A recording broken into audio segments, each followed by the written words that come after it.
We're going to spend the day here at the time traveler's childhood home. Now, it's taken years for him to create this persona, and he's one of a kind.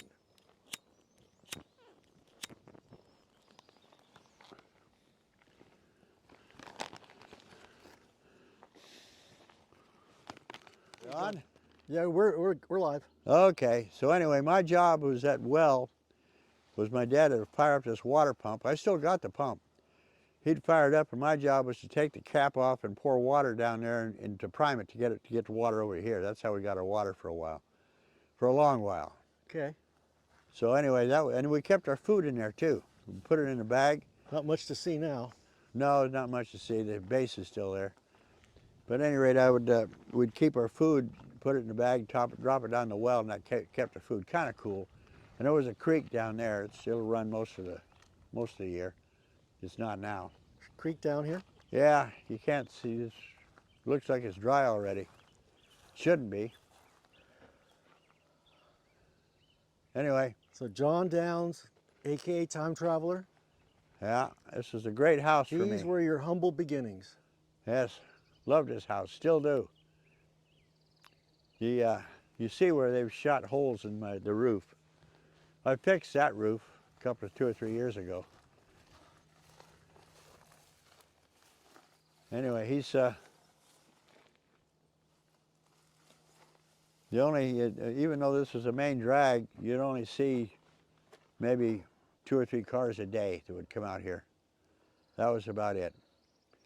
But we would take listen, you don't hear anything. There's no noise. There's no white noise. I do hear some birds. Birds. You know, the beauty of that was in those days, I could go out this door here. There was a fig tree on the backside. I could go out the back door and you could hear little worms crawling under the dried fig leaves because you could hear everything. I think I put it in one of my columns. Oh yeah, I forgot I'm not supposed to look that way. I put it in one of my columns once that there wasn't any sound out here. There was a purity of sound.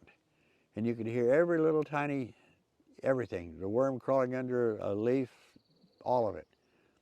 Now all you can hear when you're in town, nobody knows what it's like. All you can hear is cars, trucks, neighbors fighting, people shooting at each other.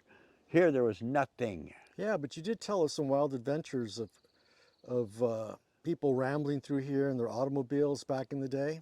Well, you want me to go with that one? Yeah, let's hear it. All right. I mean, let's put some flesh on some of these stories because I imagine they either came from up there or they came from down there. Well, let me tell the story then. I had in those days, you know, when little kids got an earache, what the adults would do is they'd put them on their lap and blow cigarette smoke in their ear. Actually, it was probably the warm smoke that made the ear feel better. But since what my dad decided to do is we had an old wood stove, and I had my head stuck in the oven. It was a low fire, so it wasn't going to cook my head, but it heated up the earwax and made my ear feel better. I didn't hear what was coming. If I hadn't had my ear stuck in that oven, I'd have heard that 52 Buick show up. And in those days, a Buick had a real high-pitched whine. It was the transmission. You heard them coming for miles. I would have stuck my head out and looked at the window at the cars going by. I didn't because I didn't hear it. Car comes up this way, goes over the hill. It's got a whole load of rocks.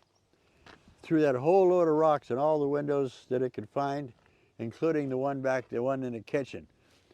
And then they just kept going on. I thought they were real funny. Just white trash, they're not going to hurt nobody. So they broke out all the windows that they could.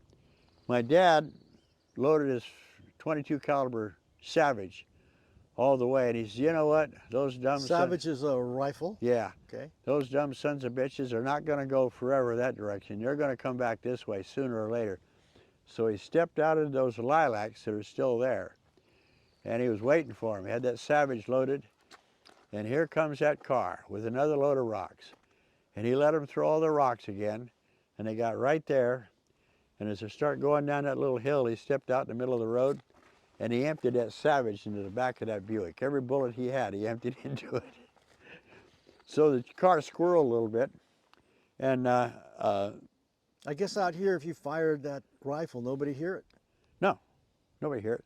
So anyway, the car moved a bit. He thought maybe he got somebody. He was pissed, is what he was. So he got in the Jeepster. We had a little garage kind of thing there, and he jumped in the Jeepster, reloaded the gun, drove down towards the old Rattlesnake Bridge, which is how we used to get to Auburn, because there was an old wooden swing bridge that went from here to Auburn. And he's lurking through the forest, woods, and he's got his gun, he's ready to go, and he sees the glint of a windshield in the moonlight. And he said, I got you now, you sons of bitches.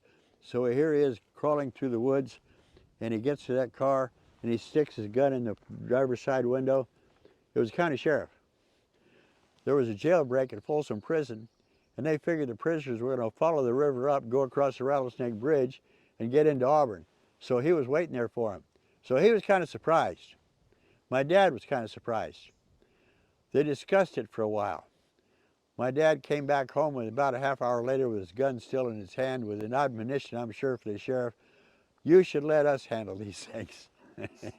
So anyway, one of 1,000, how else, where else can I go with this? I can go anywhere with this. Part of what was going on here was this house gave me a perfect childhood. There were no neighbors, no kids to fight with. It was just for a little kid by himself, and everybody would come up and they'd say, oh, poor Johnny, he's out here all by himself. I don't want anybody.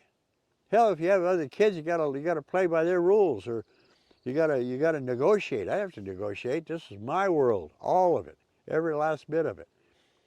And then as far as the traffic on this road, there wasn't any. So there was old man Jones used to keep cows across the way, but that was, you only saw him once a month or so. So what else you want to talk about? Let me look at my Well, records. you've read a lot. I mean, you've written a lot of stories. So yeah, let's take a break. You can recharge. Should be better prepared. And your horse and both of your dogs.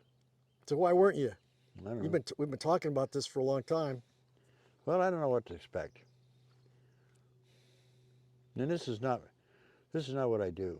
Camera's rolling. This is what you do. I don't really care if the camera's rolling or not. You think you scare me? You think you scare me with that little camera? Well, I think the fact that you weren't totally prepared meant you had a little bit of stage fright. I don't get stage fright.